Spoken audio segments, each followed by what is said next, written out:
Good morning and happy 2014 to everyone. We will call to order the January 7th, 2014 meeting of the Indian River County Board of County Commissioners. At this time, I'd like to invite Stan Bowling, the Community Development Director, up for the invocation. And please remain standing, and I'll lead us in the Pledge of Allegiance. Stan, welcome, good morning, and Happy New Year. Thank you.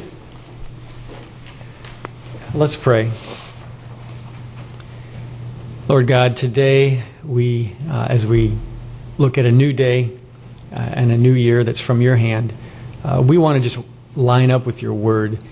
So we ask that you would give us the desire and the ability to love you with all of our heart, all of our mind, all of our strength. We also ask that you would give us the desire and the ability to love our neighbor as ourselves. I ask that you would guide each board member and the Board of County Commissioners just in general and all the decisions that they make today. We ask that you'd also guide all those who serve under them and each and every citizen in every area of responsibility or authority or opportunity that they have this year. We ask for your guidance and all this to your glory. In your name, amen. Amen. Please join me in the Pledge of Allegiance. I pledge allegiance to the flag of the United States of America and to the republic for which it stands, one nation, under God, indivisible, with liberty and justice for all.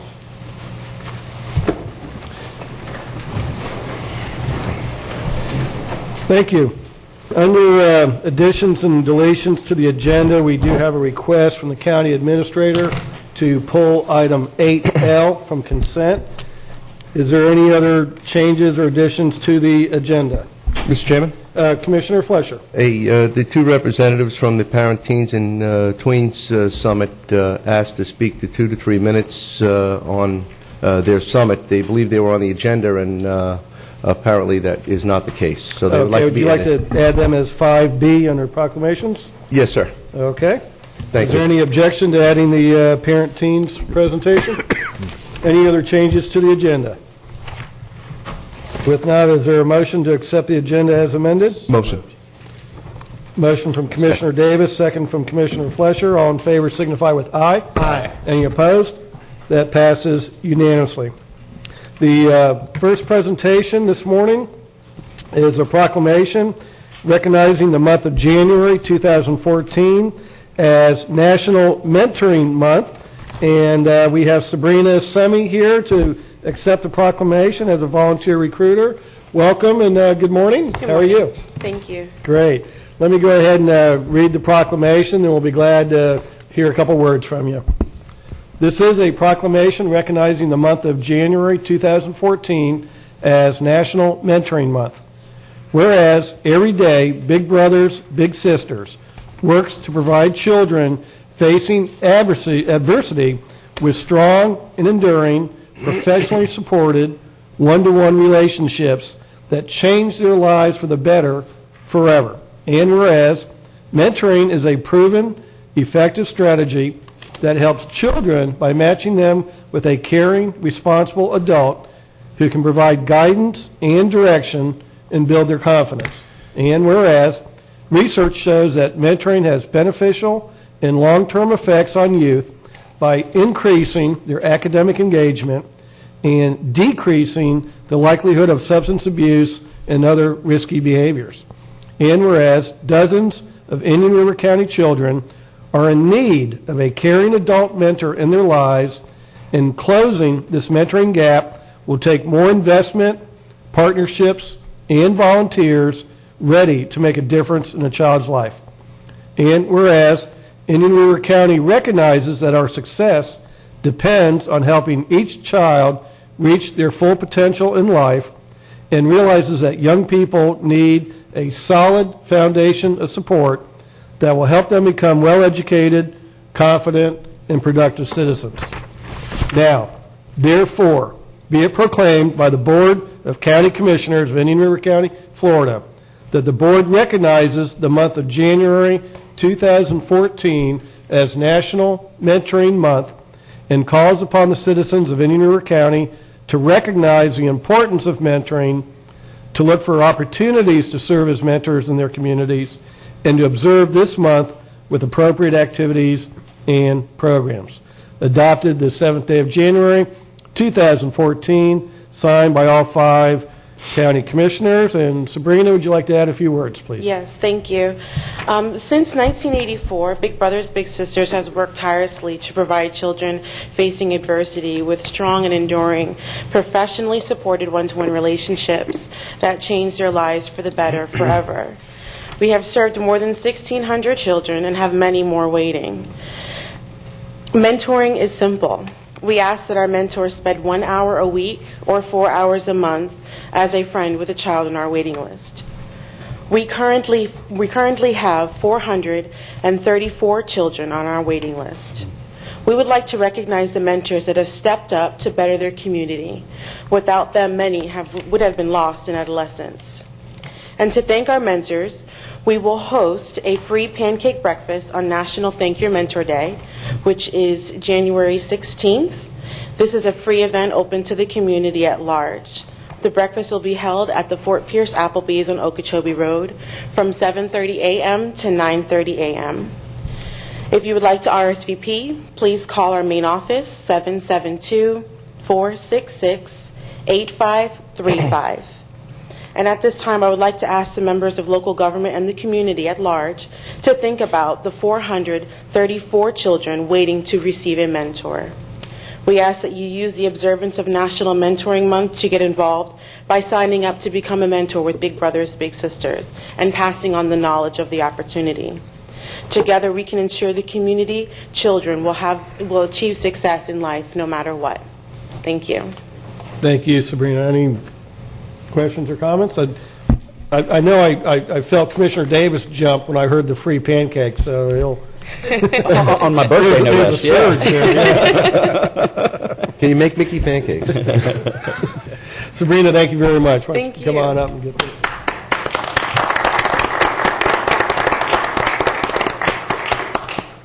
Yeah, just...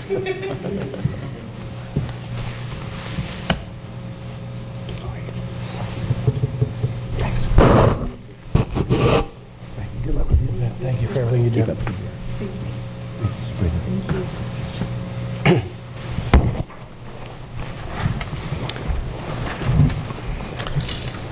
Next, under proclamations and presentations, we added a presentation by parent teens. Is that it? You all want to come on up and introduce yourselves and welcome. Thank you, Mr. Chairman. We have today we have Mr. Lee Kimball and Ms. Beth Erickson to talk about the Parents Teens and Tweens Summit. Great. Thank you. Good morning. Welcome. Good morning. Thank you. I'm Beth Walsh-Erickson. Thanks for having us here today. This is my friend Lee Kimball. We have a new nonprofit in town called BethWE.com, and we work on helping people connect, people that have been disenfranchised. And recently we had an opportunity to help a 13-year-old who had tried to commit suicide because of some difficulties she was going through personally. And because of that, it's been on our heart that there are a lot of kids that are struggling with difficult issues. And there's a lot of families that don't know how to approach these difficult issues. So what we've done is we've put together a summit. Hopefully it will be an annual event. And we've brought together experts from around our county to talk to parents. This summit is for parents, not for the children. We're looking for parents from ages 10 to 18 to attend on Saturday, January 11th. It's from 10 o'clock till 3:30. We'll be serving lunch in the middle. And some of our experts include Nancy Heinrich, who does the Growing Healthy Kids. She'll be talking about food and mood. Angela King, an acupuncture physician, is going to be talking about different therapies for heavy emotional damage. Tom Metzinger will be talking about mental illness at puberty. Camilla Wainwright will be talking about scholarship protocol. Steve Salas is going to be talking about how to save money for college. Bob McPartland from DCF is going to be talking about teaching personal safety. We have Robin Dapp. She's going to be talking about spotting drug and alcohol issues. Linda Van Haver will be talking about self-esteem. Claudia Jimenez will be talking about dating, relationships, and sexuality. And Sherry Hickman will be talking about STDs, which unfortunately has become a pretty powerful problem in this age group, 10 to 18. Our goal is to get some healthy conversations started in the home. And we're trying to bring the parents together so they know they're not the only ones, that everybody is facing some difficult times. So we appreciate your support. Yeah, keep up the good work. Did you That's want to really repeat the date and time and location of the summit? Sure. The event is on January 11th from 10 till 3:30. We've rented the auditorium behind First Presbyterian Church at 520 Royal Palm Boulevard. Okay. They have an auditorium that will seat up to 200. And we're going to be there that day. Each expert will talk for only about 15 minutes, but we are giving each of the attendees one of these manuals that has handouts from all the experts. So maybe the problem isn't an issue for your family now, but if it comes up later, you'll have information handy and people to talk to. Great. And is there a phone number or a website people can go for? The easiest website to go to is www.bethwe.com. It's the first thing you'll see on our website is our summit for the parents of teens and tweens. Great. Thank you. The only thing I would add, if I may, is that while there is a cost to offset the cost of putting this thing on, we do have scholarships available. We don't want anybody to not participate because they can't afford the door fees. So if there is somebody you know of, or you can put it out there, if people need help getting We'll cover there, everybody. we will make it happen. Nobody is going to be turned away. Great. Thank you. And just one of those resource books, if we could. I'd like to have a copy in the commission office. We get calls all the time of things that you just wouldn't imagine. I can't say I've ever had one like this, but that doesn't mean tomorrow that I won't. To be able to have that resource there to be able to help guide somebody in that direction, I think would be a good resource to be able to lean on. I can leave this one for you, Commissioner. That'd be great. That would be wonderful. Thank Great. you. Good idea, Appreciate it. Commissioner. Sure. Commissioner Fletcher? Lee, as we discussed, there's no school for parenting, but it sounds like you've hit a lot of the topics that parents customarily avoid, as opposed to seeking assistance and be able to communicate with their children. So I want to commend you for initiating this summit, and next year we'll try to promote it a little earlier so that we can have a great attendance, because I think there's a lot of people out there that are looking for an answer and just don't know where to go. And thank you for providing the summit, and I wish you great success. Thank so much. Thank you for your time. all. Thank you. Thanks. Thank you. Next on the agenda is the approval of minutes of the regular meeting of November 12th, 2013. Move approval. Second. We have a motion from Commissioner Fletcher, second from Commissioner Davis. All in favor signify with aye. Aye. Any opposed? That motion passes unanimously. Informational items, any discussion, gentlemen? Hearing none, we'll move to the consent agenda. We did pull item L, or deleted item L from consent. Does anyone wish to pull any other item on consent? Move as amended. Second. We have a motion from Commissioner Fletcher, second from Commissioner Davis. Is there anyone from the audience? Mr. Johnson, would you... Bob, welcome and Happy New Year. Thank you very much. It was a good game last night. Yeah, I noticed you're wearing a particular jacket. We haven't seen that lately. Is there any reason you're wearing that, or? Well, it was for those of you that stayed up late and went to bed early. You were surprised when you woke up this morning, I'm sure. I'd like to have item 8B discussed. Item 8B, okay. Thank you very much. Thank you, Mr. Johnson. Is there anyone else from the audience that would like to have any other consent items pulled for discussion? Okay, hearing none, we have a motion from Commissioner Fletcher, second from Commissioner Davis. All in favor signify with aye. Aye. Any opposed? That motion passes unanimously. Mr. Johnson, you wished item B to be pulled. Would you like to come up and discuss it?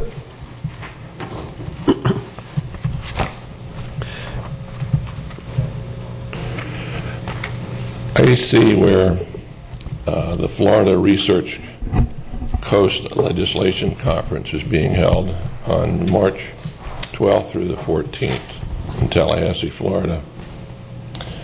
I looked at the backup material, and I did not see any agenda for which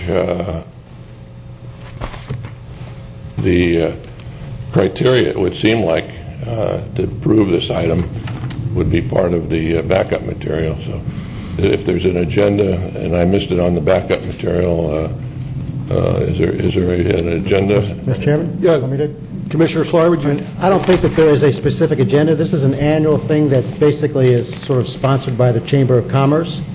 And at this point, I don't believe it says that any of us will be going. It just gives us the ability to go if we want to at a future date. But I think for myself, if I was going to go to this, it would be because I had specific legislative items that I wanted to basically lobby on behalf of the citizens of Indian River County with the state legislators. Last year I went up at about this time to Tallahassee, and actually some of the best appointments I had nothing to do with what would have been on the legislative conference schedule. It had to do with meeting with people from FDEP about the total maximum daily loads of the lagoon. So basically, this is as I see it, is a time to go up with some other people from Indian River County to basically lobby for the issues that are important to the citizens of Indian River County, and go to different offices around Tallahassee, talking to people who might be able to give us information which is hopefully in the long run important to different issues involving the county. I see on March 12th there's a cocktail party. There's a $125 registration fee, $100 for the spouse.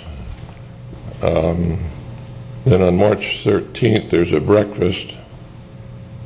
And then the attendees are staying at a hotel that's walking distance from the Capitol, which is $164 a night plus taxes. I'm not sure you pay any taxes. I think the county has a certificate when they travel that they're a non-tax exempt, but I'm not sure. That is correct, Bob. And and then it doesn't say how many attendees are attending, whether it's one attendee or two, or in other words, there's not any number in the requirement. So this looks like a open-ended request to go to Tallahassee. So I'm just like to have some clarification on some of those. And I wouldn't see why anybody would want to go to Tallahassee being a Gator fan, but certainly can respect that. Well, I assume that the spouse, if they go, they pay their own way. Oh, absolutely. Sure. Yes, yes, that'd be correct. But it's not spelled out in the Bob, this is agenda. a form that the Chamber of Commerce sends out to their members. And the Chamber generally likes it if they get some member of the Board of County Commissioners to go up with them. I don't know if any member of the Board of County Commissioners went up with them last year. Right. But it gives us a vehicle to go up with other members of the community to promote our issues. But we don't know what those issues are going to be even at this point. That's Just like correct. Commissioner Solari said, we don't know what the legislator is fixing to do to us. That was my point on the agenda. There's no agenda to state that this is going to be in the morning a lagoon issue, and in the afternoon I don't even know if I'm going. I'm not even contemplating going at this time, but if they start doing something to us that I feel like I need to go, this would allow us to do it, and then we could look forward to the hatchet job that they do about commissioners' travel in the spring. What this does is, if someone was at town, they'd talk to legislators about the lagoon, Yeah. the sale of the City of Vero Beach Electric to FP&L, and other issues that our community, it has, and maybe some new legislative bills that we've seen that we don't like or do like, and talk to them about those bills. And also the business people, because it affects business people. A lot of the things. That's why the chamber has it. There'll be business people up there also to do the same. It doesn't state who we're paying for. In other words, are we paying for Penny Chandler, for instance? We don't pay for anybody that's not a county employee or a county. We don't pay.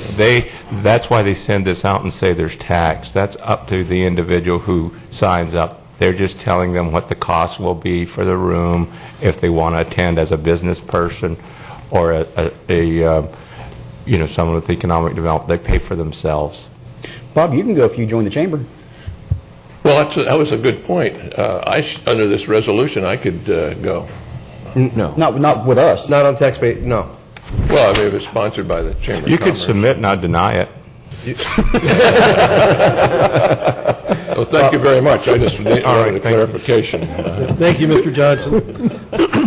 Just a question on that, and I don't think the Florida Association of Counties has published their dates, but they're usually similar timeframes during that week? I don't know if they happen to, I just looked to see if the dates are posted yet. It's in the FAC calendar, and their dates, I believe, I want to say are the last week in March, like Okay, a little later. 27th, Okay. 28th. Right. Is there a motion to approve item B? So moved. Second. Motion from Commissioner Fleury, second from Commissioner Davis. All in favor signify with aye. Aye. Any opposed? That carries unanimously. Constitutional officers, we have no items. Public items, no public hearings. Under B, public discussion items, a request to speak from the Reverend William Mosley and Bill Rigby on Gifford Economic Development Council. Good morning and Happy New Year. Good morning and Happy New Year to you gentlemen. I hope you had a very good holidays, and hopefully you all relaxed and had a great time and gave praise to God for just bringing us through this new year. What I have before me, I only have a few copies. I've been giving them out to the community, but I'll circulate a couple of these. Thank you. This is concerning the proposal of the $700,000 that we were asking where were the funds to, as far as the Gifford Neighborhood Plan back in 2000. Now, many of the programs that I submit to you, I've met with the Enterprise Zone, with Mr. Solari. We're not satisfied because some of the things that were scheduled in that particular program have not been accomplished. If we were to give a grade to many of the things that were supposedly have been done, it would get an F or I for incomplete. One of the things, we were talking about finding about skills and abilities of the community members. Well, I submit to you that back in 2099, I did just that same thing and have a list of individuals that we had sent out a memo and a survey. And we got individuals to sign up showing various skills and abilities of the various members in the community, which those assessments that were supposed to be carried through by the Chamber of Commerce. The 2000 body of the County Commission submitted that task to the Chamber of Commerce, again, which they failed. They were supposed to also basically guide business to Gifford for development to create jobs. Again, that part of the mission has failed, a part of the matrix. They were supposed to encourage individuals to start businesses. Again, that part of the matrix has failed. Okay? The minority business revolving loan program, again, that has failed. That has not materialized. That has been part of the $350,000 with the matching $350,000 from the Palm Beach Minority Black Business Fund. Again, there's a no-show on that particular part of the program. We're not revisiting nothing new. We were established back in '98. We established these programs here, which I'm submitting you a copy, and we're requesting, those funds. We could actually make this program work. Many of the things that have failed, because we are in a state of emergency, gentlemen. This is very serious, and I'm very surprised that I haven't received a call from Commissioner Fletcher to work with us to alleviate some of these problems that we have in the community. We do have a comprehensive program with a layout, a scope of our program overview, which we need funding. We're in the process of negotiating with a particular building in Gifford to house what we call an incubator. This is what most of this program can fall up under. We need a facility so that we can make these things happen that, to alleviate our problems. Our focus is jobs, and creation of jobs. If you look down here, we have judicial restoration, working with our potential felons that, again, high recidivism rate. at-risk youth. We have a program called PRAY. We have these programs that could address many of the issues that are concerning our community, that will address crime, recidivism of our felons, creating businesses, revolving minority micro business loans. These are some of the things that it takes to create jobs. And in turn, gentlemen, they pay taxes. They can add to the tax base of our community. Instead of draining on the resources, they can add to the resources. So we have a serious problem because, like I said, we're number one in the nation, gentlemen. This is a serious cry for help. This is something very serious. It's not going to go away. It's only going to get worse. What are we to do about this? I'm here now, representing the community, our business. We need help. What is the county doing? I mean, when you look at the budget last year, the Humane Society got $346,000 budget. They don't pay taxes. We do. Our community does. And we got $0 in the core community of Gifford. 0 on the last budget. Now, I understand that you all have a situation where you take as most needed.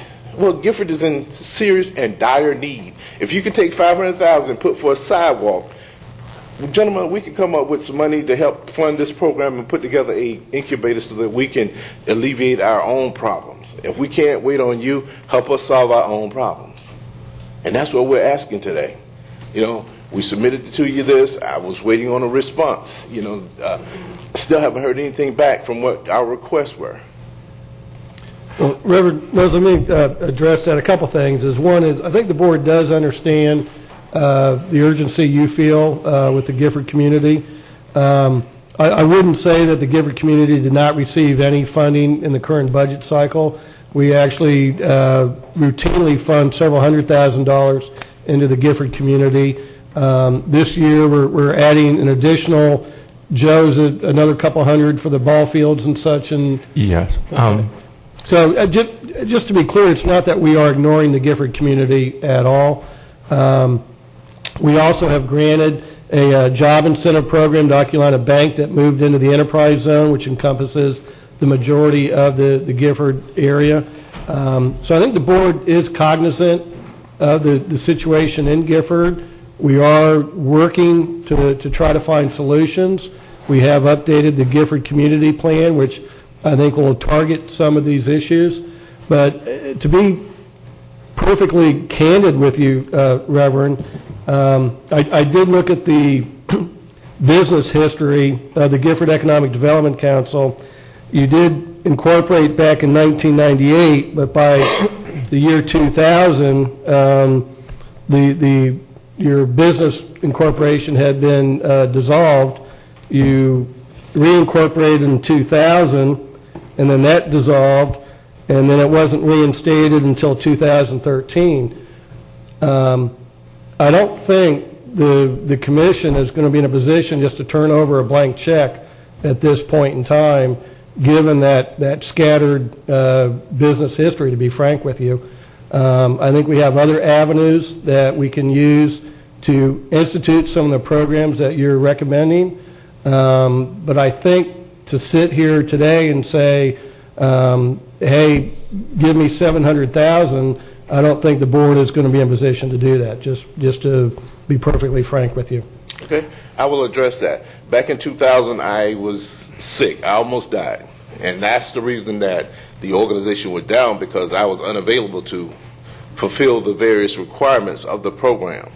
We were reinstated this year because many of the programs that you all have instituted have failed the community, and individuals wanted another avenue to pursue so that we can alleviate our community concerns. We have organizations in Gifford, as well as the programs that you all have instituted. We've had various groups, philanthropist groups, that have donated this. You've given money to the Youth Activity Center. According to your budget, you've given money to other groups. But most of that has perpetuated poverty. It has not alleviated poverty. And the programs that you have, they have failed. The community came to me. That's why we reinstated the Gifford Economic Development Council. We need something that will work, because many of the programs that are being funded and being utilized They are failing the community. We're worse off now than we were 30 years ago. Many of the programs that were established came from the origination of this, but they didn't have the details. We initiated this back in 2000. What I would suggest, Reverend, is that we have been updating the Gifford Community Plan. I think if you have specific recommendations to implement, should be added to that Gifford Plan. Then those type of initiatives usually go through the county's Economic Development Council for review, and then they would vote to bring it up to as a recommendation of the Board of County Commissioners. That's kind of been our process of how we handle things like that. So I would encourage you to get with our staff and make sure your ideas are incorporated into the Gifford Community Plan, and then we can bring them before the Economic Development Council of the county, and then bring those recommendations up to the board. But that's generally our operation. I have one. I'd like to point out. You keep referring to the $350,000 in the Gifford neighborhood plan, and there was two references to $350,000. There was one, and it was regarding commitments to allocate SHIP money, and we actually allocated more than that each year. It was $400,000. The other thing, there was a work. Can I finish? Yes. Please? There was a workforce enhancement task force that recommended that the community make application any business for the Black Minority Business Fund, which the Black Minority Business Loan Program is done through the state legislature, and it's for businesses. Like, for instance, if you had a business and you wanted to expand it, you can apply that program, and it's administered by the department. It's administered by the Department of Economic Opportunity of the state, and that was part of what came out of that when you refer to the $350,000. That was another recommendation. Also, you say we don't fund the Gifford community. We fund the Gifford progressively, the Richardson Center, and we have recreation, full-time rec. So we do fund in the Gifford area, not every year. I suggest that if you want to make an application for yours, go through the budget process. We'll review it. But we do look at, you have to have some consistency. We just can't fund you with public money if you've got to have some consistency and the ability to be an ongoing concern.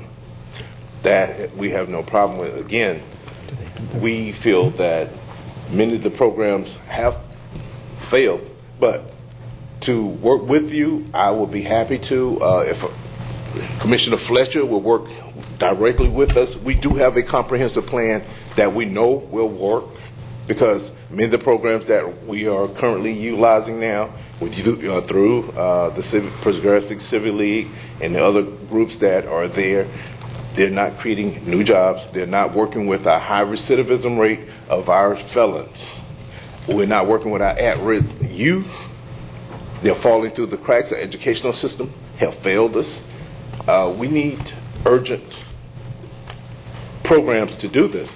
I'll be happy to work with you because we have a comprehensive program that will work. We started it back in, like I said, 2000. I got sick. I almost left this world. I was unable to continue to implement the program. But again, like I said, I've been brought back. I didn't want to do this, but community citizens have come to me and suggested that I resurrect this program and let's get it going.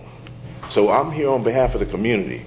We want something done now, because all the programs that are being done now, gentlemen, they have perpetuated poverty. They're not taking us out of poverty. That is the main thing. That's the main reason I'm here.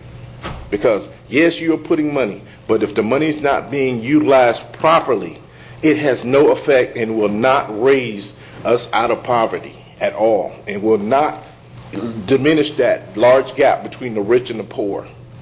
We do have programs. Like I said, I have my invention. I'm surprised that the county hasn't gotten behind me. The harness that I invented, I have no help in this community trying to perpetuate. Textbooks will disappear from the school system within 2 years. Everybody's going to be using tablets. I have a harness that allows you to be hands-free. This is the future of technology. Why isn't this county adopting this process? In other words, we can get ahead of the cutting edge of technology. There are other things that we have to bring to the table. we're willing to work with the county if you all will work with us. We can create jobs right now, not go through a budgetary process or this or that. We do have things in existence. We have plans on the table. We're working right now with USDA to create a what we call a industrial complex in the community, which has not been brought before the Gifford plan or even the current Gifford neighborhood plan. We have things in this county. Back, just to give you one general idea, back in 2000, we had proposed the recycling, the refuge place, the juice plant, taking various things to create what you call ethanol. We proposed that. The Gifford Economic proposed that back in 2000. Now they're doing it on Oslo Road. So there were things that we have made proposals back then that are now actually working with the ethanol plant. That was proposed by this organization in 2000. Now you have it out on, on Oslo Road. So there's some things, like I said, that will work, because right now that's a proven fact. And the same person that set up that program was the one that we went to set it up, and we tried to get it put in Gifford. You know, that invention, actually, the black business loan program that the state has, that's a perfect thing for you to make application for your invention. Well, I'm currently working with PTAC, and we're working with that as well. Okay. We're working with the United States Air Force. I mean, there are various organizations that I'm having to go to outside of this county to help get this product on the shelf in the school system, in the colleges, in classrooms, in hospitals. We're working with other organizations, but I'm not getting no help from the county. And I'm a minority business here. I'm trying to create jobs in Gifford. I get no help. Reverend Commissioner Fletcher? Reverend Mosley, thank you. I hear that I was mentioned a few times in this discussion. Also, your product was mentioned a few times in this discussion and in past discussions. I just want to remind you that I personally did try on your product. Exactly. I believe that Ms. Wanda Scott has probably a 10-minute video of me working with your product. I did try to assist you and seek some financial address to your concerns.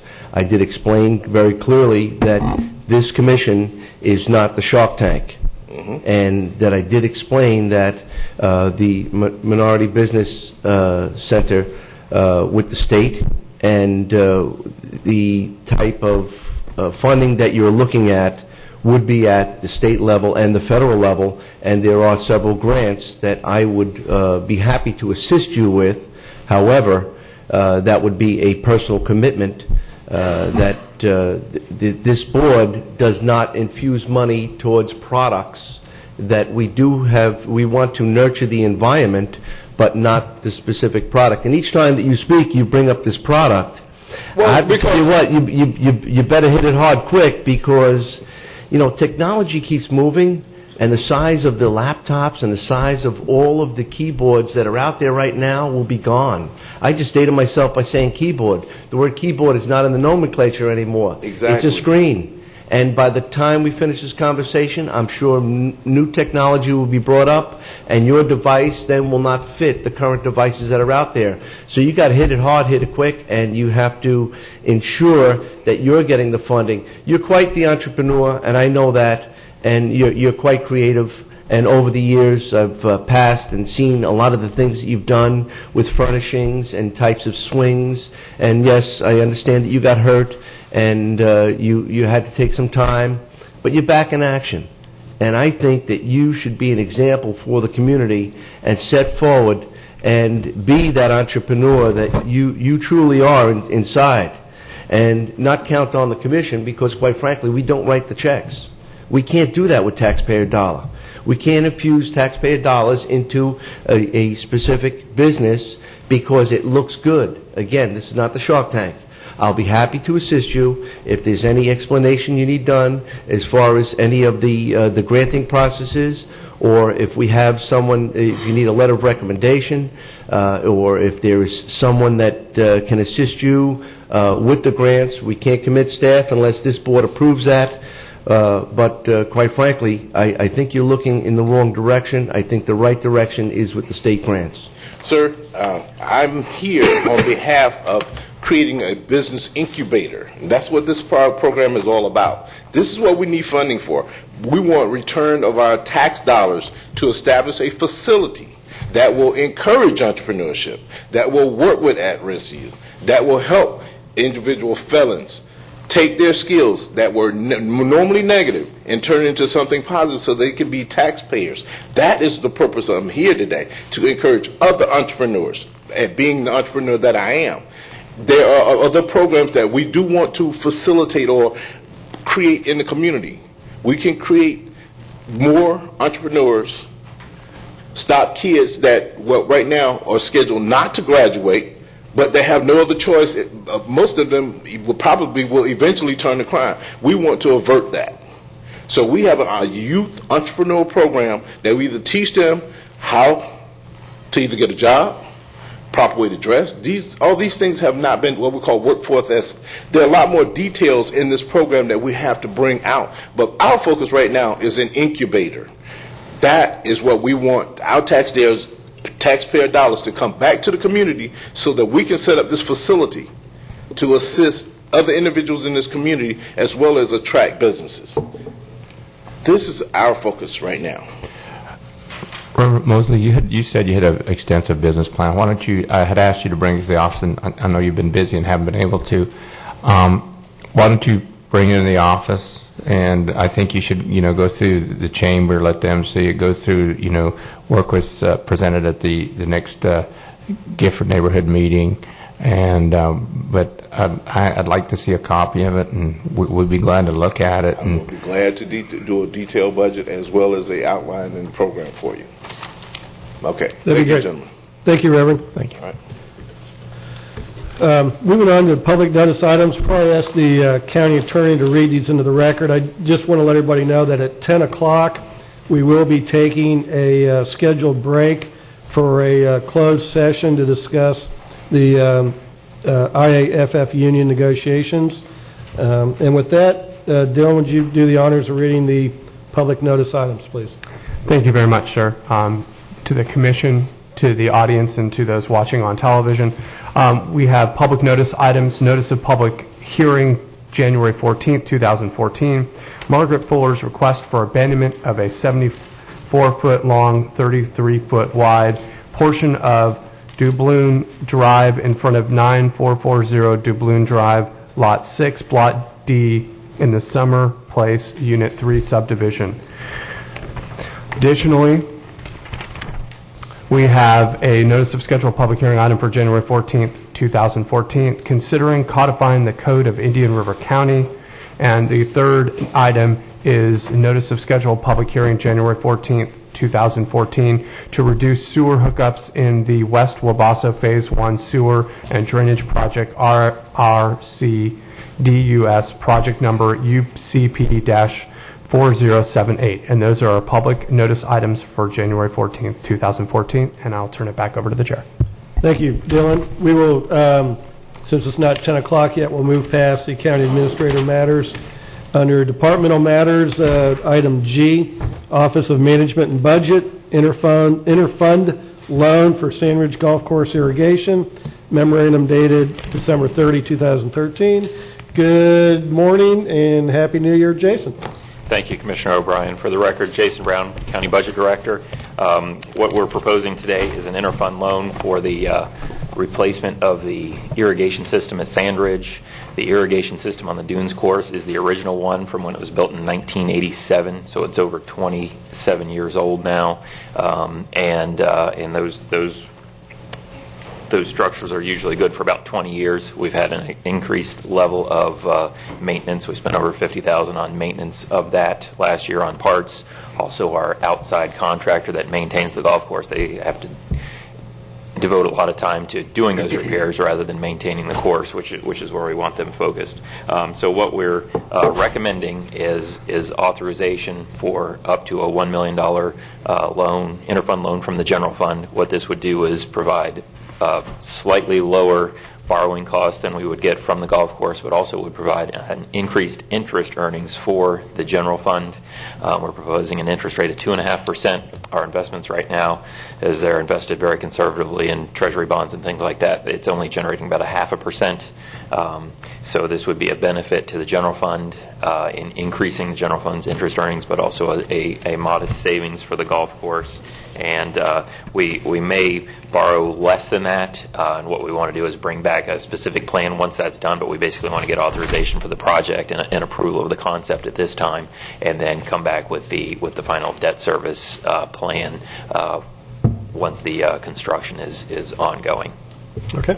Any questions of staff? Move staff recommendation. I'll second that motion. We have a motion from Commissioner Solari, second from Commissioner O'Brien.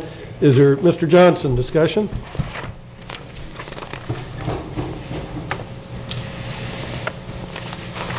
Welcome again, Bob.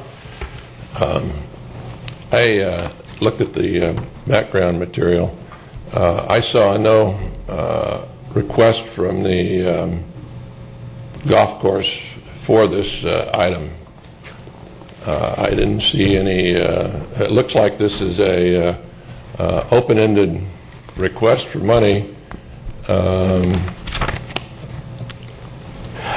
There's no time frame to when the money should be reimbursed to the county by the golf course, and I'm not sure. I'm not sure what the exact procedure would be to loan general fund money to another division or department of the county and charge them an interest rate. So I'd like to have some clarification on this. This thing could be a 100-year payback by the golf course for... Bob, just a couple points there. One, actually in the staff backup is a sample debt service schedule, which does show the payback dates, the interest, the principal amount, and does walk through the schedule. As Jason mentioned, this is a up to interfund loan request. Once the board gives permission, staff will go out, bid the work, and then come back to the board when we have an actual final figure that the bid price is, and then that debt service schedule will be tightened down to reflect the actual dollars.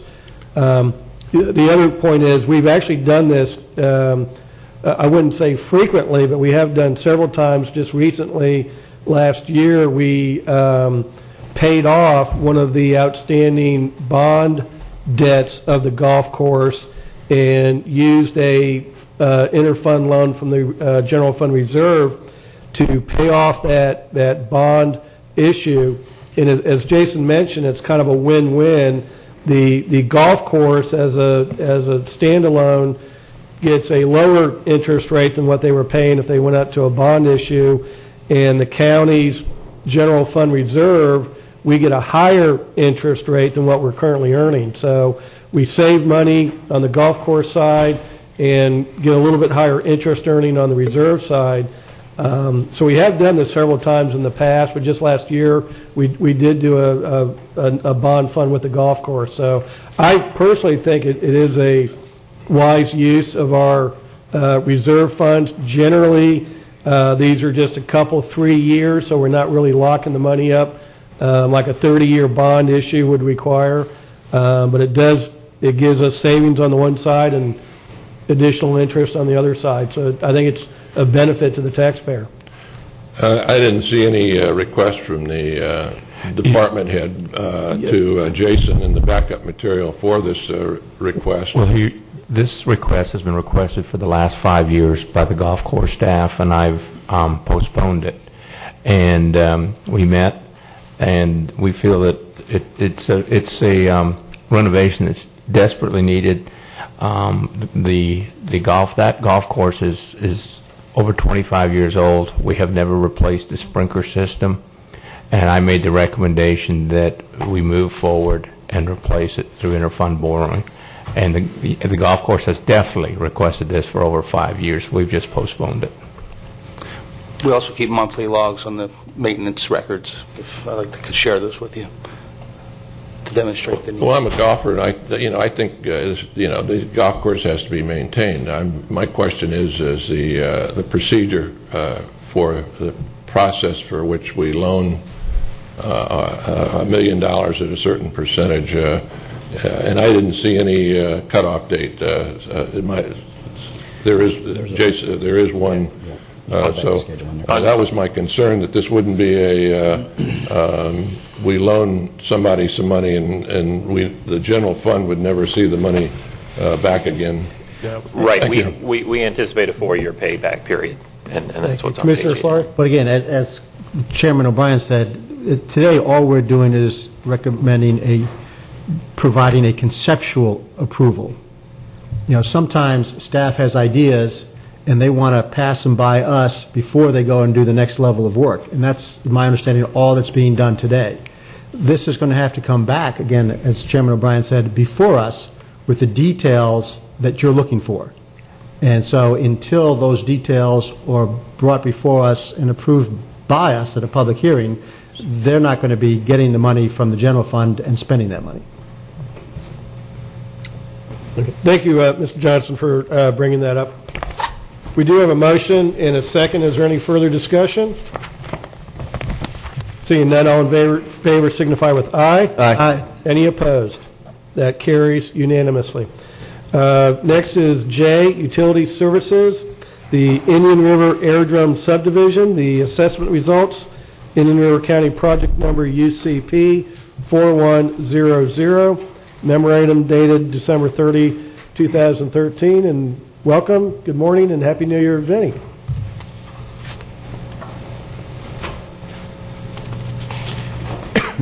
I know we're short on time. Thank you. For the record, Vincent Burke, Director of Utility Services.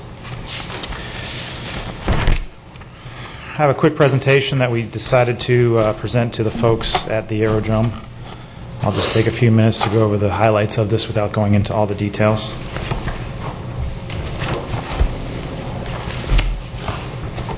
So at the request of the board back in August, staff put together a presentation based upon a survey that was conducted. The survey was decided to move forward to finalize some of the information of the topographic area for the folks that lived out in the aerodrome assessment. So we put together a package based upon the survey so that we could put together a design in-house from staff. This survey was, the presentation was given to those folks on Sunday the 24th at Mr. and Mrs. Dolan's house. I wanted to extend a gratitude of thanks to those folks for opening up their house.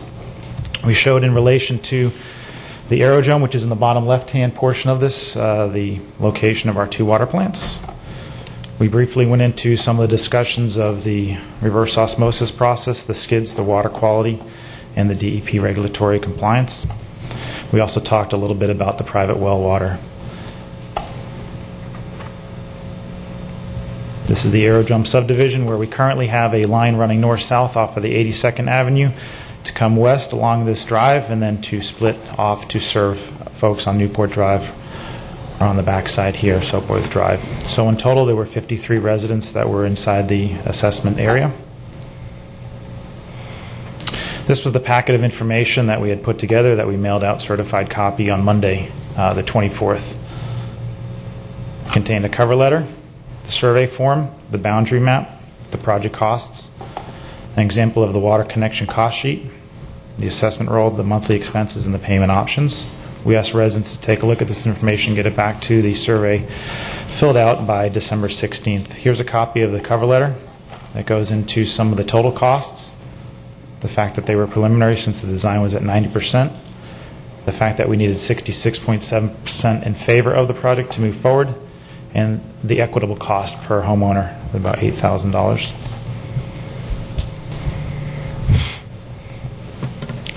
This was the cost breakdown showing the total construction cost, the cost for the survey, a contingency of 10% that was built into the cost, and the total cost here at the bottom, broken out into 53 lots at about $8,000 per homeowner.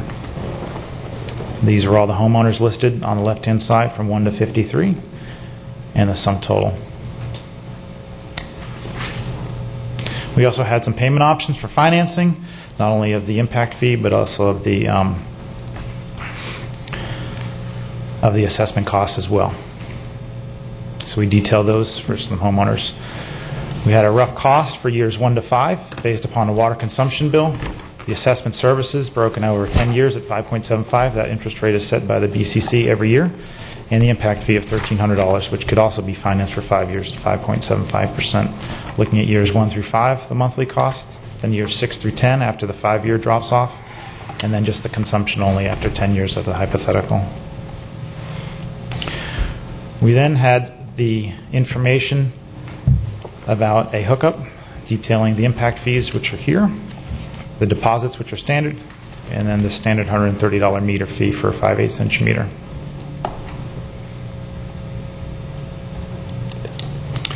This was a survey form that we asked residents to fill out. There was information denoted on here with our parcel ID, the name, the address, and we asked folks to sign indicating yes in favor of the project or no, not in favor of the project based upon the cost estimates that were presented. We allotted about 3 weeks and asked folks to give us their survey by the 16th of December.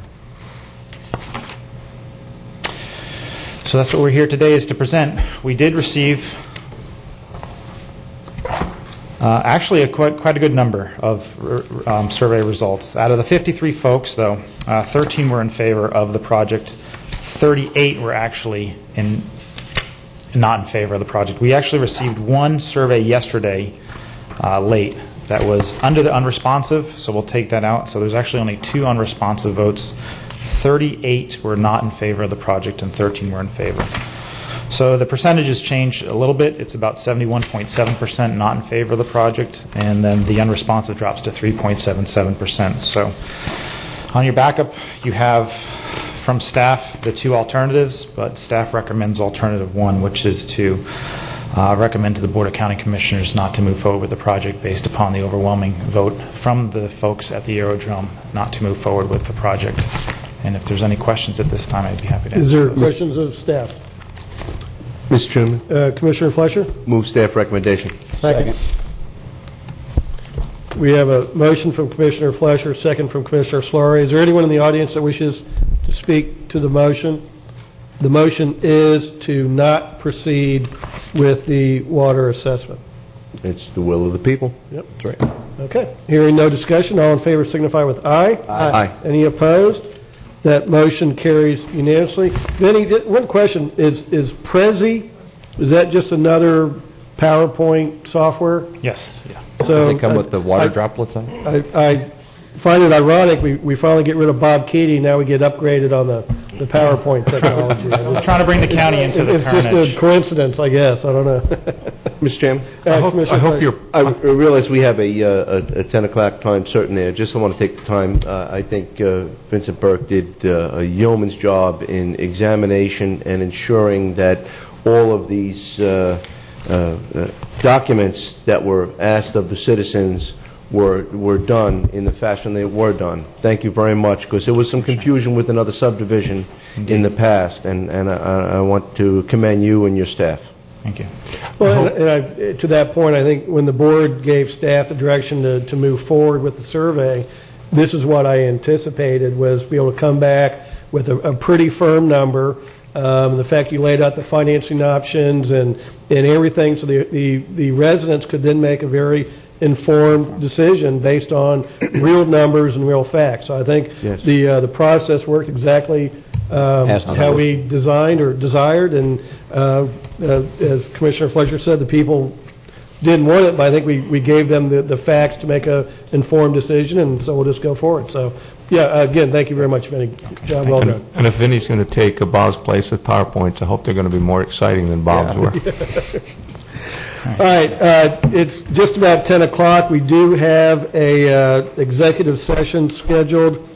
The staff seeks to schedule an executive session as allowed under Florida Statutes 447.605 with the Board of Commissioners to discuss the collective bargaining strategy. And this meeting is also exempt from Florida Statutes 286.011. Members of the bargaining committee that will be present at the executive session include Colleen Peterson, Human Resources Manager, Mike Zito, Assistant County Administrator, Jason Brown, Director of Management and Budget, John King, Emergency Services Director, Jeffrey Mandel, Attorney with Fisher and Phillips, LLP, and the County Administrator, Joseph A. Baird. So at this time, we will adjourn this meeting until after the executive session.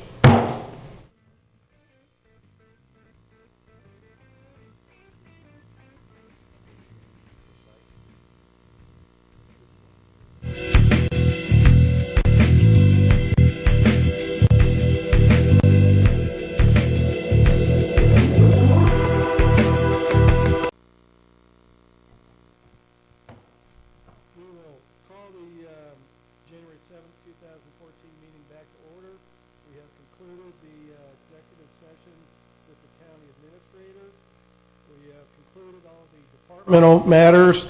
This now takes us to county attorney matters. Item A, approval of settlement attorney's fees incurred on behalf of William Bethel, parcel 108, memorandum dated December 30, 2013. Good afternoon and welcome and Happy New Year, Mr. DeBrawl. Good afternoon and thank you, Mr. Chairman. Bill DeBrawl on behalf of the County Attorney's Office. This is the last matter to take care of as far as the lawsuit concerning Mr. Bethel and eminent domain. The board will recall that this matter proceeded to trial. Mr. Bethel was not pleased with the outcome of the trial. He appealed. The Court of Appeals upheld the verdict rendered by the jury. It is now before the board as we've settled almost everything except supplemental attorney's fees. Under the statute, Mr. Bethel's attorney is to be compensated for work done following the jury trial, not including the appeal. This would just be supplemental to the trial itself. The fees that we're discussing here would be incurred as far as determining the withdrawal amounts from the registry of the clerk of court, interest, expert witness fees incurred on behalf of Mr. Bethel at trial. This matter was handled by the county's outside attorney, Mr. William Doney. Mr. Doney consulted with an expert witness as far as fees are concerned. That would be Mr. Barry Balmuth, who's experienced in eminent domain fees. Originally, Mr. Bethel's attorney, Brent Simon, sought over $33,000 in fees. He's agreed to a compromise of $26,000. Our expert and Mr. Doney opine that $25,000 would be a reasonable fee in this matter, so they're recommending settlement at the $26,000 mark. If you have any questions, I'd be happy to try and answer them for you. Gentlemen, questions of staff? I have one, Bill, in the backup. It refers to the we had made an offer of judgment, and in the negotiations prior to the hearing, it was conceded by the county that the offer of judgment was ineffective to limit or reduce costs. Could you just explain how that came about? There was a issue as far as timing was concerned. They have 90 days before the trial date to have that offer made. Our offer was made inside of that 90 days, therefore it was not effective, unfortunately. And that was the basis of the litigation that took place post-trial. Okay, gentlemen, any other questions of staff? Nope. I think we need a motion to move this forward, or not to move forward. Move to approve. Second. We have a motion from Commissioner Davis, second from Commissioner Zork. Just as you all know, in the past, I've kind of been opposed to a lot of these fees, but I'll go ahead and support the motion just to, hopefully this is closure. Yes, this will be closure. I don't want to ask what was the total of everything. Please don't, and I just didn't want to add to my list of 4-1 votes. I figure I'll go along with everybody on this one. It's a dubious record at times, I guess. I don't know. So we have a motion for staff approval by Commissioner Davis, second by Commissioner Zork. All those in favor signify with aye. Aye. Is there any opposed? That motion carries unanimously. Thank you. Next, request to purchase a parcel of property off the list of lands available. Memorandum dated December 30, 2013. Mr. DeBrawl. Yes. Thank you. This is kind of an interesting little parcel of property. You can see it on the screen. The parcel involved is on the list of lands available. Its appraised value or assessed value is in excess of $5,000. Therefore, the county gets first crack at it. We generally circulate the list of lands available to the different departments. Public Works has indicated they have an interest in this property, and the reason why is you can see that this is kind of a very long flag lot, thinking that we should probably control ownership of the road that provides access to the other parcels. Public Works has asked that this parcel be purchased by the county. The purchase price, as you can see, is $6,137.25, and it's staff's recommendation to go ahead and purchase this property off. Second. We have a motion from Commissioner Slurry, seconded from Commissioner Flesher. Any discussion on the motion? One short one, and I know this aerial photograph is not probably exactly in the right position, but it looks like you'd probably right off the bat, as soon as that becomes public right away, you have two houses probably not in compliance of setback issues, maybe more. It could be, yes, but they would be grandfathered in, if you will. They'd be non-conforming existing use. Existing, okay. Correct. Non-conforming lots of record. Legal non-conformities. Yeah. How about that? Okay. Okay. Any further discussion? Seeing none, all in favor signify with aye. Aye. Any opposed? That passes unanimously also. Thank you, gentlemen. Item 6, option for intervention in the City of Vero Beach electric utilities issues, memorandum dated December 30, 2013. Mr. Reingold. Yes, to the Chair and the full Commission. On December 17th, just last month, Dr. Faraday had come down to our Commission meeting asking support in dealing with the City of Vero Beach electric issues. He had presented 3 options to the board. One was to essentially draft a letter to the PSC chair, trying to get the PSC to sua sponte examine the territorial agreements. Second, he was looking for the county to intervene in the petition that they've already filed. And third, he was recommending or asking the county to examine maybe looking at an antitrust lawsuit and dealing with the city's electric utility. At that time, the Board of County Commissioners had directed the county attorney's office to study the issue and examine it and bring it back to the commission in early January.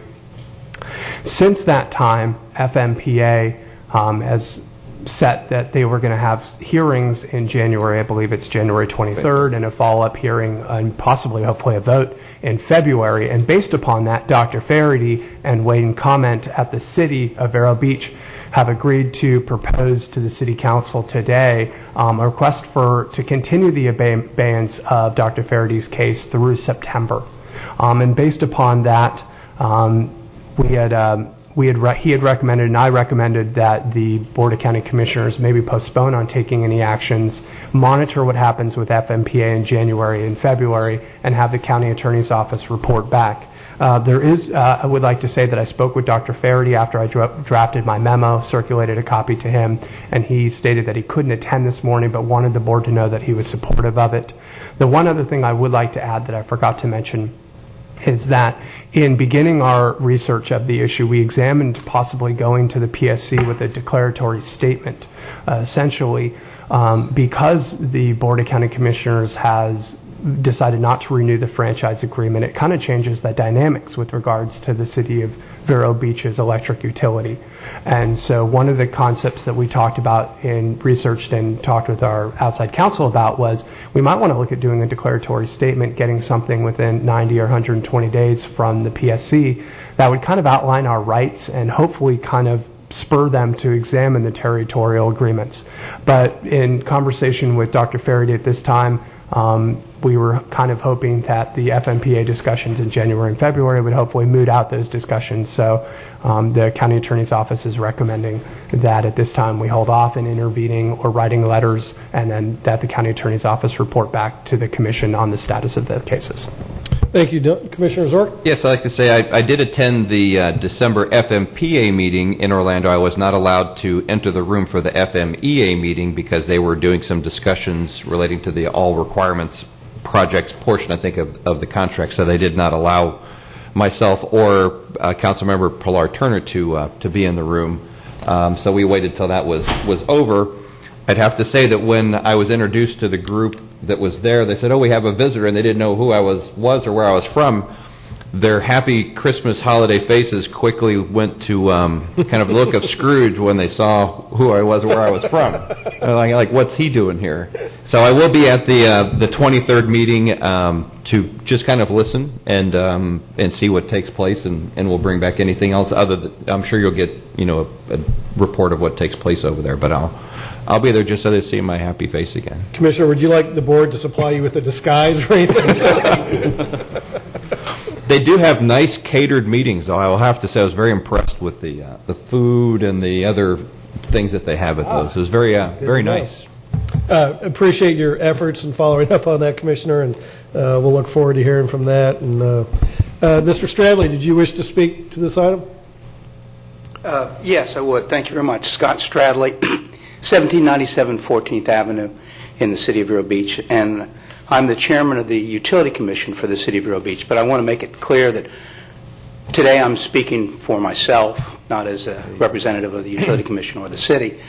I think it's very important that the County Commission keep pressure on the FMPA. I think that what you did in December is the reason that they're having a discussion in January and a vote in February. They are a bureaucracy of the very worst kind. They're not responsive to the people at all.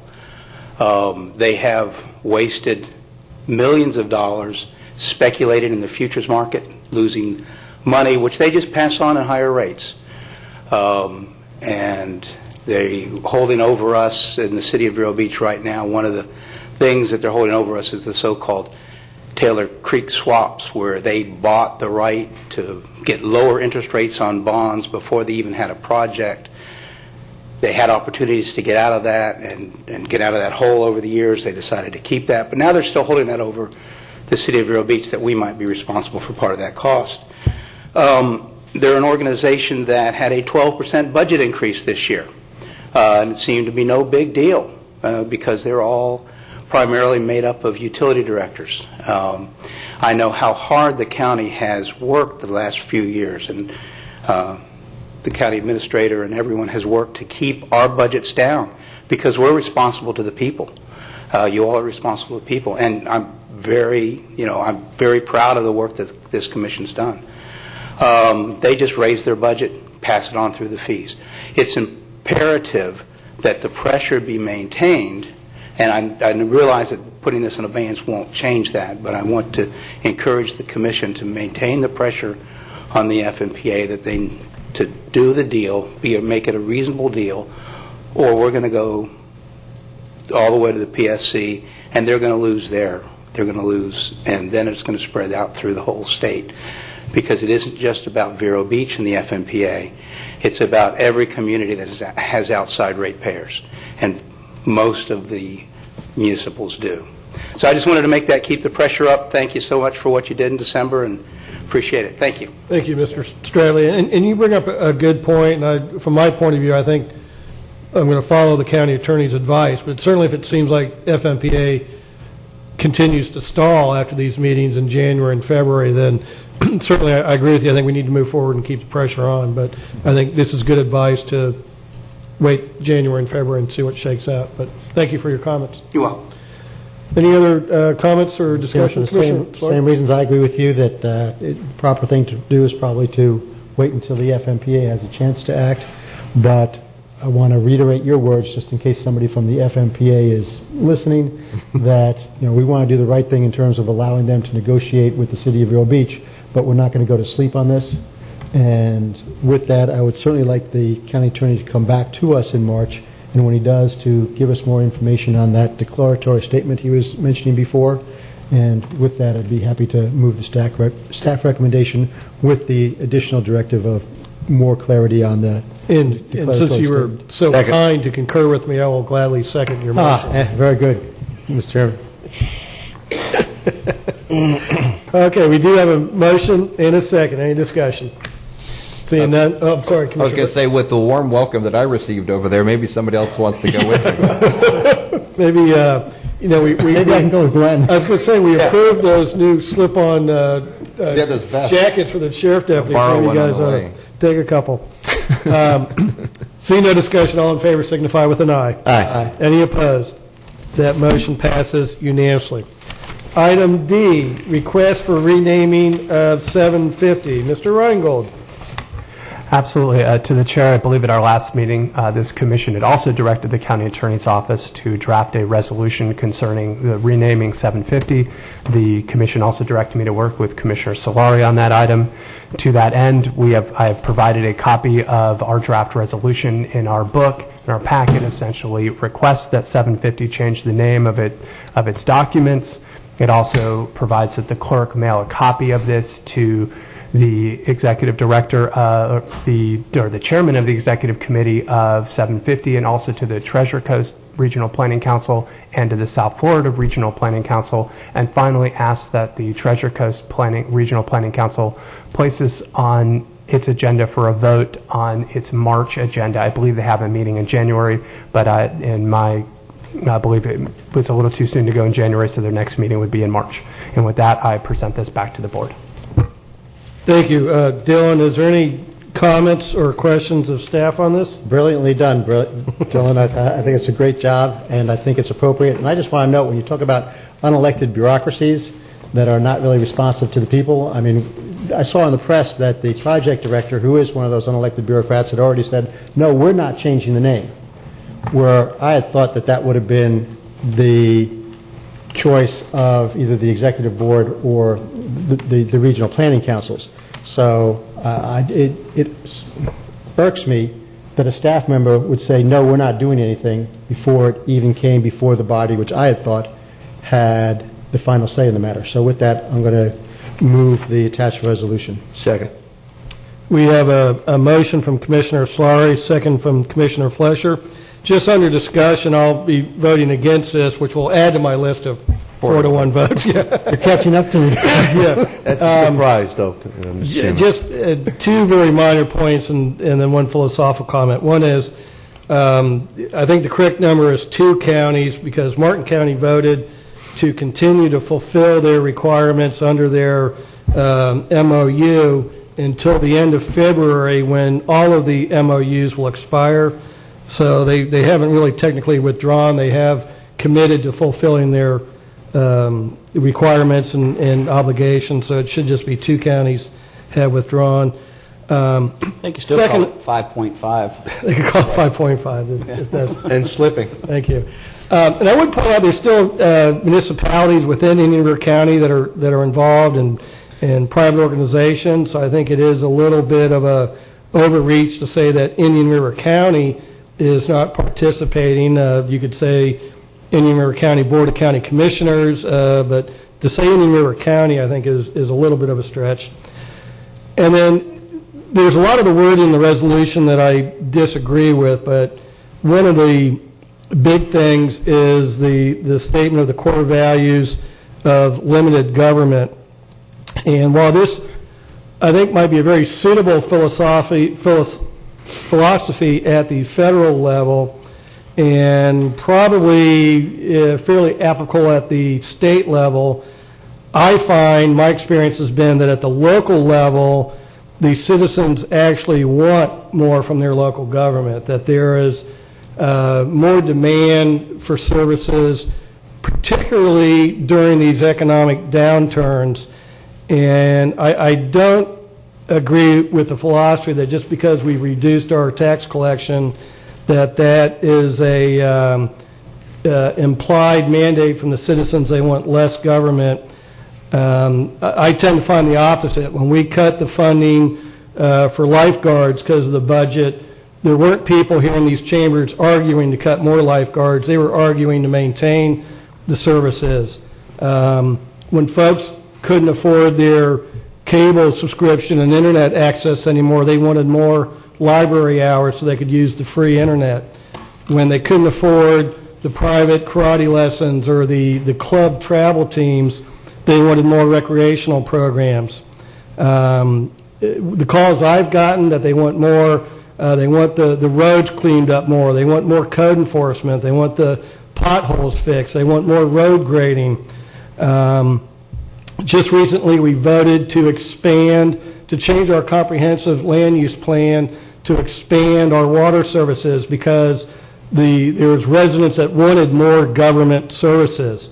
I think that if you look at the town of Indian River Shores, you could say having their own emergency services district is duplicative and excess government, but they want their own EMS. They're willing to pay for that level of service.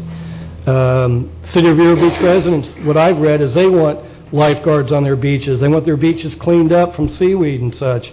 They want their trash picked up at the side of the house, not at the curb. So every bit of my experience at the local level is that we provide services to the residents, and I think it's our obligation to provide as many of those services as we can in a economical and efficient manner, but I don't agree that my job as a local governmental representative is to reduce government. I think it's to provide the services the citizens want that we can afford and apply in a efficient manner. So there's other things in there I'll disagree with, but and as I said at the beginning, I think limited government at the federal level is a very good philosophy. I concur and support that wholeheartedly, and I could pick a lot of things at the state level I would apply it to. I just don't believe it applies at the local level where the phone calls we all get. I don't have anybody calling up saying, please don't grade my road anymore. It's always requests for more services. So anyway, that's my, I don't think it quite qualifies, Commissioner, as a diatribe, but it's getting close. But that'll be my I'd like to make two responses. Absolutely. One is the 750 people, when they talk about 750, have always talked about it as 7 counties, naming specifically the 7 counties. So I think it is appropriate to send a message to them that Indian River County is not a member of it. And it's Indian River County that pays the fees, not the municipalities, to this unelected bureaucracy down in Stewart.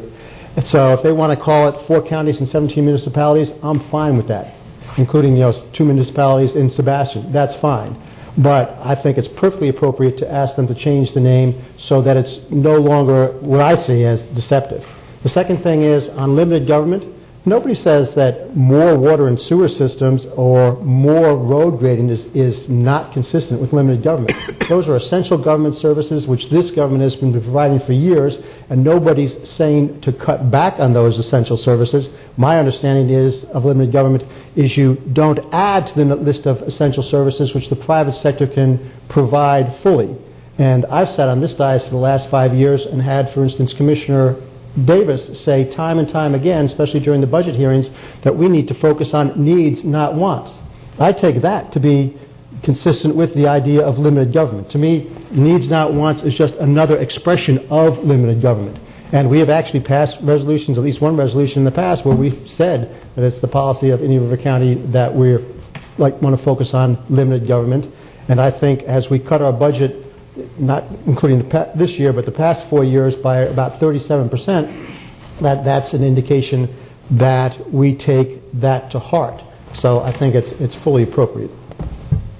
I hear your points. I would say that this board has voted on a lot of things that I don't consider are essential government services. We spent a couple $100,000 on a greenway through the swamp. I think that's a want, a amenity, something that makes the overall community desirable, but I don't think a trail through the swamp is an essential government service. We've, we got in our capital improvement budget lights for a second set of lights for another soccer field. I don't think that you would say is essential government services, particularly in the light that we now have private partnerships with the private groups to run these fields. We spent money on a Rails to Trails project, again an amenity, not an essential services. So I think we have expanded the level of government services that we provide, and I'm all for it. I think those are all great projects. But I don't think that they would meet the definition of essential services. And if they do, well, then that kind of opens up about everything as far as essential. So, again, my philosophy is I'm here to serve the people, and, you know, I don't want to bring them in, but, you know, Commissioner Davis's philosophy has been if I can't explain it, then I want to change it and make it right. And that's how I feel I am with some of these requests for services.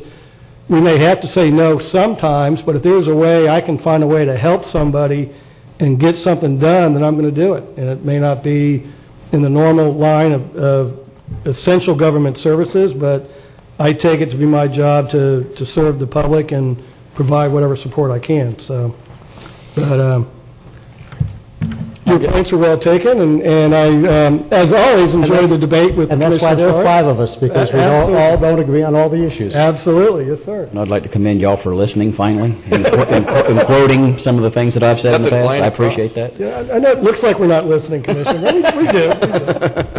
So with that, we do have a motion from Commissioner Solari, seconded by Commissioner Flesher, to adopt a resolution as proposed by the County Attorney's Office. Is there any final discussion? Seeing none, all in favor signify with aye. Aye. Aye. Opposed? Nay. That motion passes by a 4-to-1 vote with Commissioner O'Brien opposed. That concludes the county attorney matters. We come to commissioner items. Commissioner Bob Solari, Save the Indian River Lagoon Estuary Now, Inc., memorandum dated December 30, 2013. Commissioner Solari. Thank you very much, Mr. Chairman. As we all know, there was a Save the Indian River Lagoon Estuary Now committee set up some months ago. And a few weeks ago, I saw in a local article in a local publication, and there were a couple things in there which caused me some concern. One of them, probably the one that caused me the most concern, was a statement in it that said that the group would soon be presenting an action plan to the BCC. And before they came before us to present an action plan, I just wanted to see if the board would like the county attorney to clear up a few things. I take an action plan to mean making recommendations. I mean, I've never seen an action plan that doesn't make recommendations. And my understanding is that if a committee is created that is making recommendations, that it should be, that it's subject to the sunshine requirements of the state of Florida. So I just wanted to have the county attorney have time to address that issue before this committee came before us, and to take a look at that, and to also, the second sort of similar issue is that it seems like that committee was set up to avoid the sunshine and to find a way so that people could meet who weren't subject to the sunshine requirements. And for me, that's a step away from the open and transparent nature that this commission has been supportive of for the last 5 years. So that just gives me some concern that we're walking away from a policy which we've been, for the most part, supportive of for the last 5 years. But, so with that, I'll open up to any questions or comments and see if the board, if there's support for having the county attorney just take a good look at this, given the sunshine requirements, and report to us prior to the time when this committee might be making or presenting us with an action plan. Mr. Chairman. Commissioner Davis.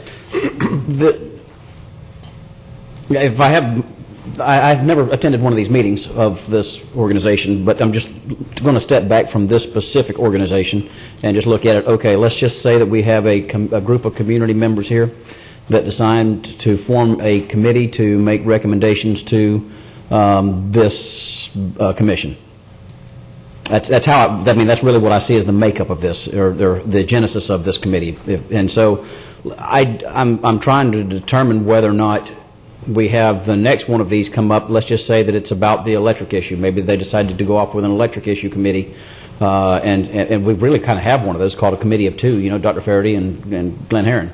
I would call that a committee, if you will, and for us to look into whether or not that is, and they come to us with recommendations. I just don't know.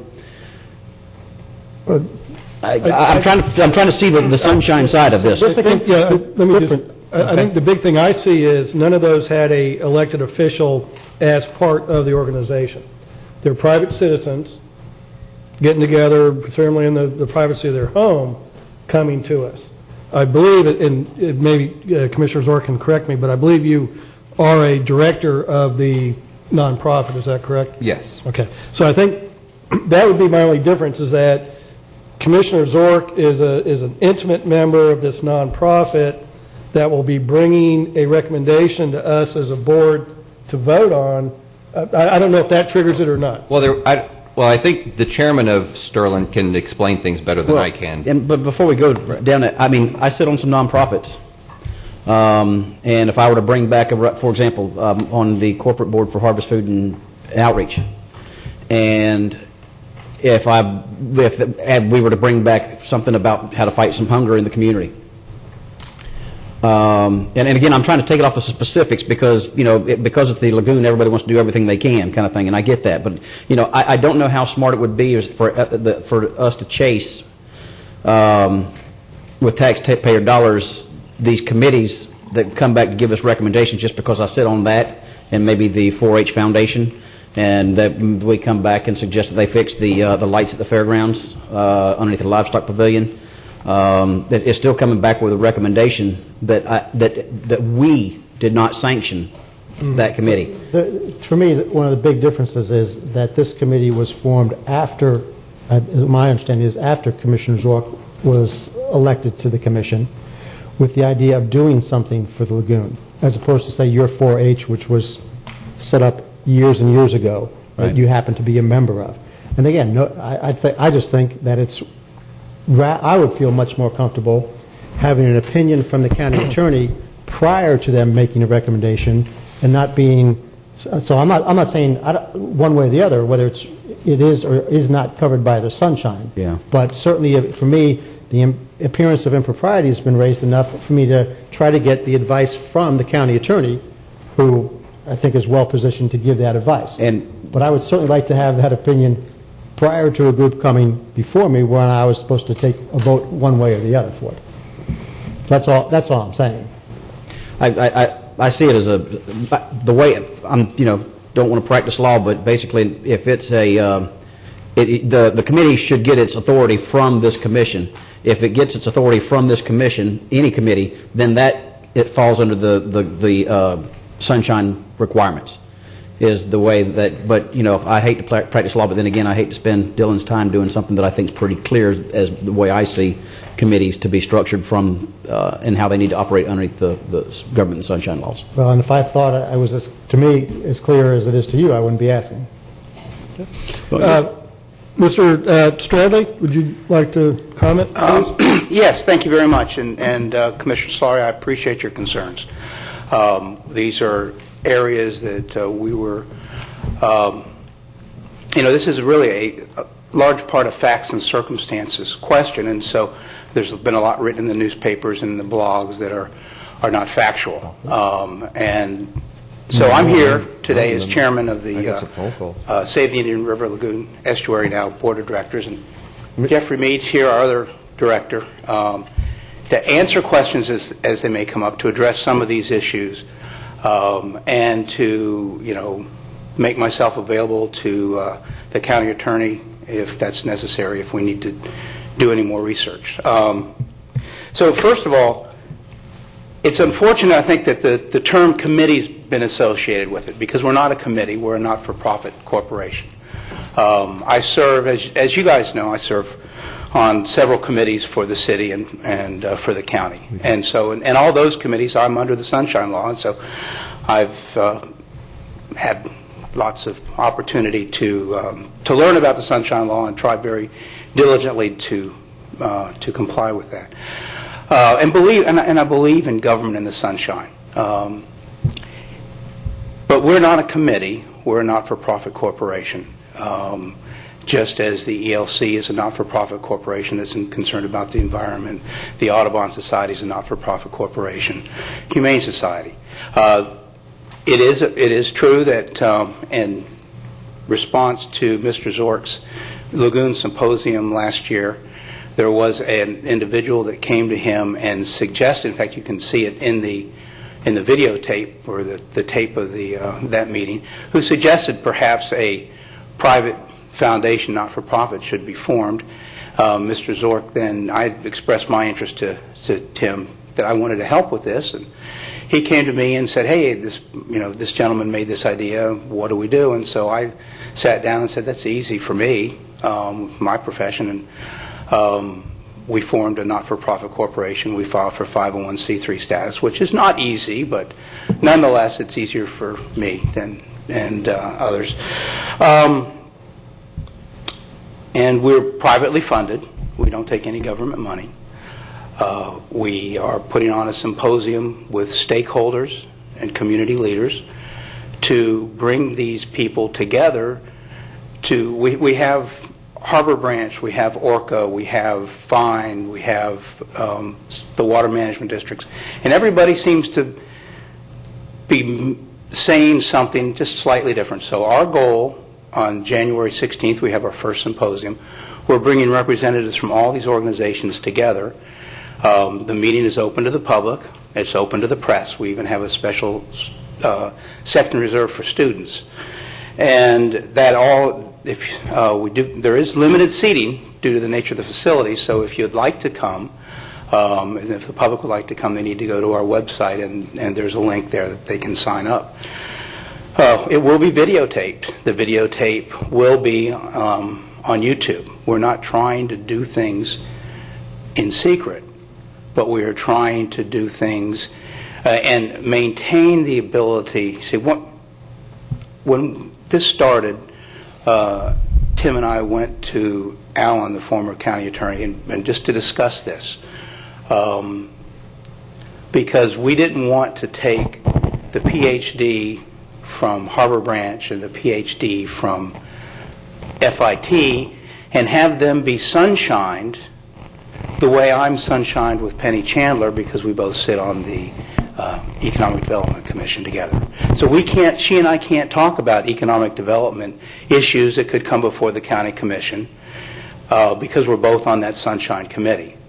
We're both passionate about economic development. We both care about economic development, but we're restricted by the sunshine law, and I think that's a good thing for us to have this conversation. So if the Sterling Committee had come under the sunshine, then the stakeholders who we brought together, the scientists and the community leaders who came to this meeting, would then be under the sunshine, and they wouldn't be able to have any discussion about the lagoon issue outside of a noticed public meeting.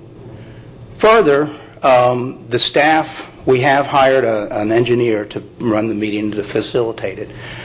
But the staff consists of Mr. Zork, myself, and Jeff, and it would be very inconvenient if we had to notice every time we got together and invite the public when we decided what kind of coffee we wanted in the urns on the 16th, because we're the staff and as well.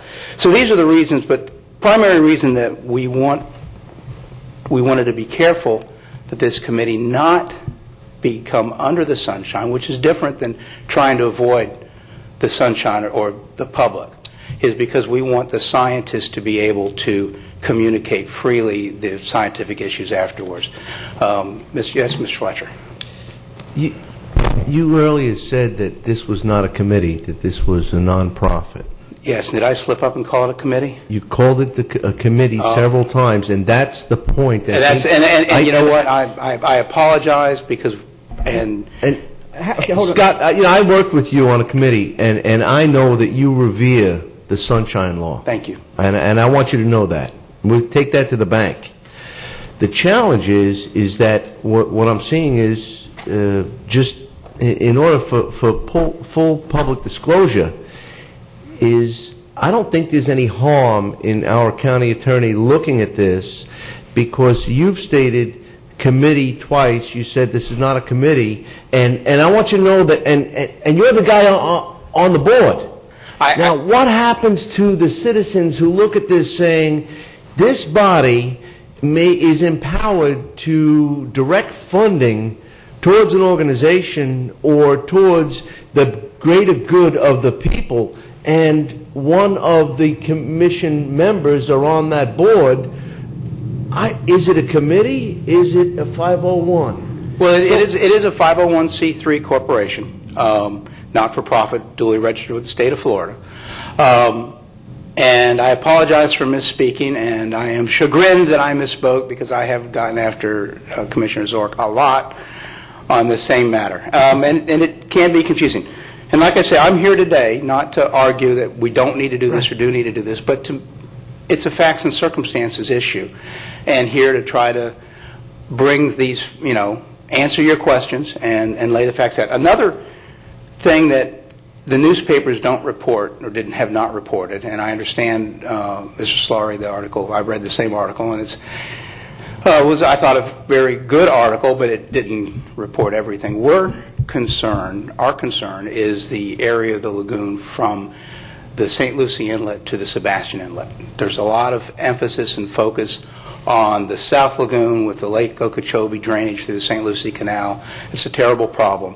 That's not our problem right now. We have our own set of problems. The northern part of the lagoon with Titusville up in that area, they have a different set of problems. We're right now between the two inlets, which has sort of buffered us from some of these problems. But yet we have our own problems. We have our own issues.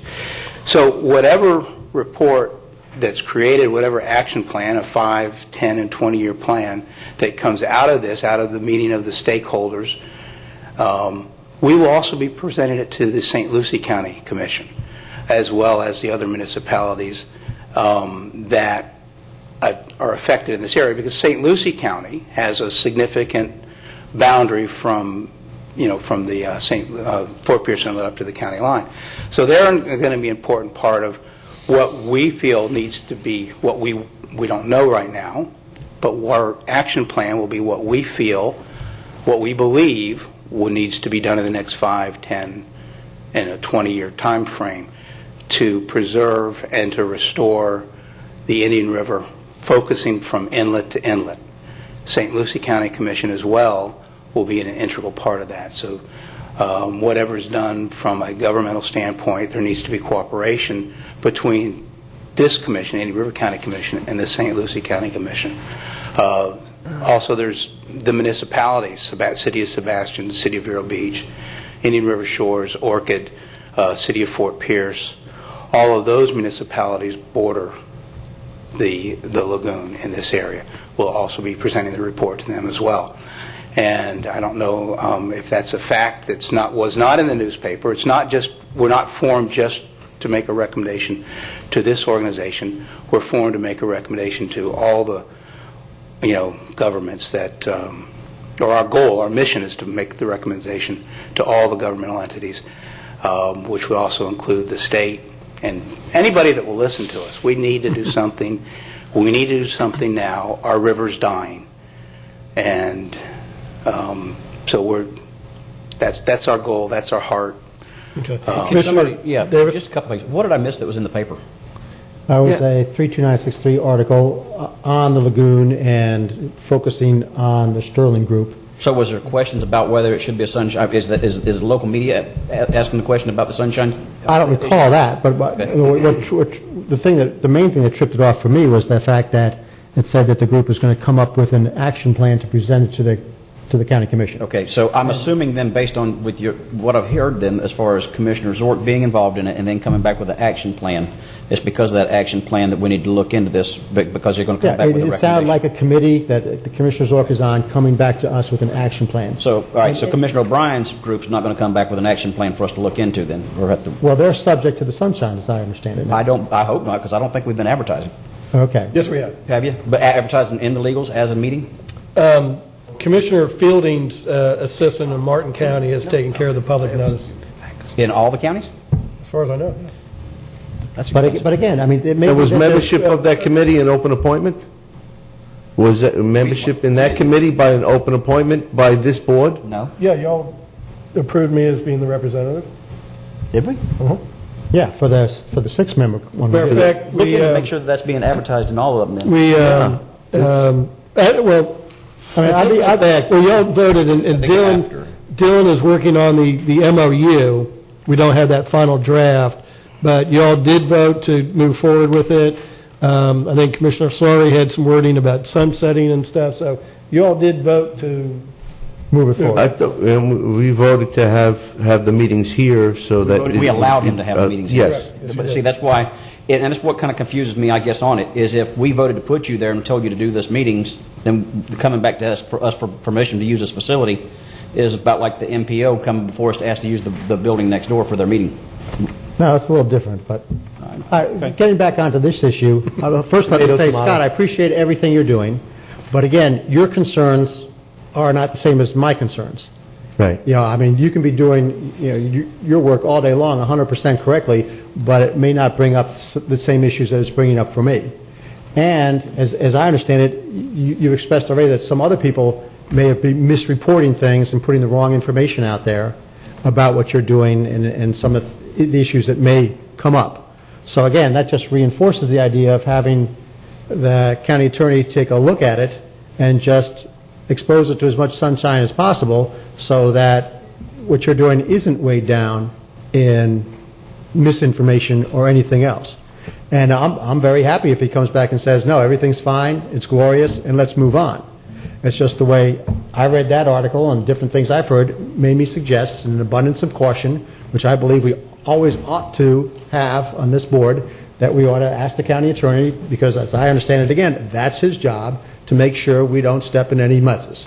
So that's all I'm doing. I'm just trying to be a little more proactive and not have you guys come up with a presentation before this board and then have somebody from the public right after you come up and say, oh, listen, I've got these 5 issues. I'd much rather the issues be addressed by our county attorney ahead of time so that there aren't issues by the time you come before us and do whatever you're going to do before us. And I appreciate that, Mr. Slaughter. I do. And as I said in the beginning, I'm more than happy to, we're all more than happy to work with the county attorney and any information he needs. And I wanted to put the information that I shared, and even though I said committee a couple times and by mistake. I'm not even worried about that. But you know, my goal was to put the reasoning behind some of these decisions that were made into the public record right now, because I'm not afraid of the public record. We're not afraid of the public record. And again, you're not afraid of the public record, but again, that translates something different for the elected officials. No, I understand your concerns. I want to be very careful to not get our organization or the county commission into a situation where the Sunshine Law is violated. What I was saying is right now, the information that I shared today is information that is now in the public record, and that's why I'm here. And some of these things some of this information may ameliorate some of your concerns. It may heighten some of your concerns. I don't know. But it may be some facts that the county attorney would need to go forward with a determination if the commission feels that's necessary. We want to do this right. We're not trying to skirt or anything else. So, however you vote, you've got our cooperation. However the commission votes, you have our cooperation fully in this, and we want, all we're really interested in is our rivers dying, and we need to do something. Yeah. And I don't think I personally have any problem with having the attorney take a look at this, but I think maybe you guys are actually the perfect world, particularly if the press is invited to your workshop or whatever you're calling it, and it's open to the public so that it is out there in the public, but you're not, as you mentioned, 2 scientists now aren't restricted by the Sunshine Rules where they can't have some conversations among themselves as a scientist. So, but I don't have any problem having Dylan taking a look at this just to make sure we are in green pasture. I don't think that would hurt anything. Just in fact, no. If it'll help you feel or make you feel uncomfortable, just to make sure that the 5 counties that you're a part of with your group, I'm of the opinion that, the way I understand the Sunshine Law, that the commissioner from Volusia County that's on your committee, you need to advertise that there's going to be a meeting of this committee in River County in the paper of circulation in Volusia County. And that goes for every one of these municipalities or counties that you're talking about. So, or can it not just be posted on their website? There's something to be said about the paper of circulation, and I don't know what exactly that language is, but you just can't post it in. For example, the Scripps is our paper of circulation. I don't think it's quite legal for us to advertise like in Vero Beach News Weekly and call that, oh, we did put it in a paper.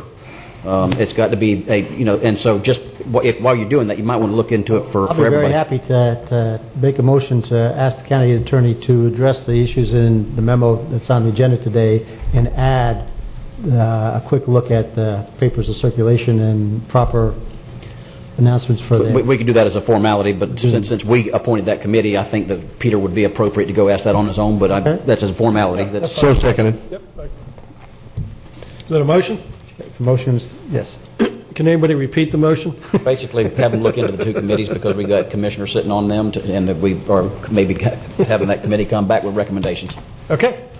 Now, is motion by Commissioner Davis, second by Commissioner Fleischer. Any further discussion? No, I think it was by Commissioner Solari and seconded by myself. Mr. Chairman, in all due respect. We're going with your... So, Commissioner Solari made a motion for what Commissioner Davis said. Is that it? Well, actually, I had said it myself before that, so...